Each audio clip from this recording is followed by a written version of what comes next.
براکەمەوە بەیانی سەعات شەشوانە بوو ڕۆشتن 5:06 لە ماڵ ڕۆشتە دەرەوە زۆریش پێماون مەڕۆ زۆر بارانەکەی زۆرە مەڕۆ بەکەڵکی شاخەوانی نایە ئەمڕۆ کەچی هەر بەگوێی نەگردین و ڕۆشت ئەوە بوو سەعاتێک نابێ هەواڵەکەمان پێگەیشتووە کە هیوادارم ڕاز نەبێت هەواڵەکە درۆ بێت.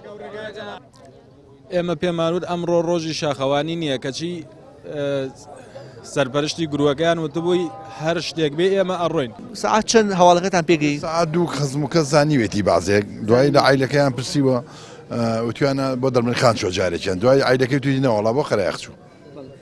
تا ئێستا بۆتان معلوم بۆ کە کێ بۆتە قوربان؟ بۆمان معلوم بوو ئەکیتەوە یەکیانی عیدی ئێمە هەوانی کەشەر کۆچکاری ئێمەن بەس ئەوی کەشە عیدی ئێمەیە. ئەو گروپە ئەو تیمێکی 12 نەفەری بوون گەشتیان کردو بۆ ئاوەسپی دەربەن مەسووران لەوێ کە سەعاتە گەشتەکە دەست پێەکە و لە حدودی سەعات 2 ئەو ناوەیە ئەو بارانە زۆرە هەمووی ئەگەڕێتەوە ئەو دەربەنە کاگاتەوە ئەو دەربەنە تووشی ئەو لافاوە بێ نەفەرێکیان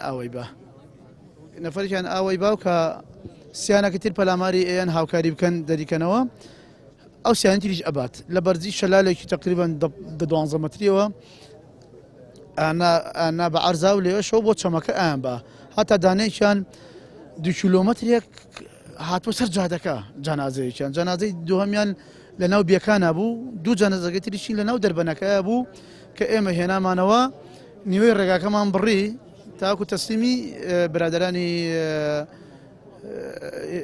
بەرگریە ئەوەی هێلیکۆپتەرەکە هاتن بەدەنگمانەوە و 2 جەنازەکەمان تەسلیمی ئەو 2 هێلیکۆپتەرە کرد و ئەوانی تەسلیمی ئەمبوڵانسیان کرد.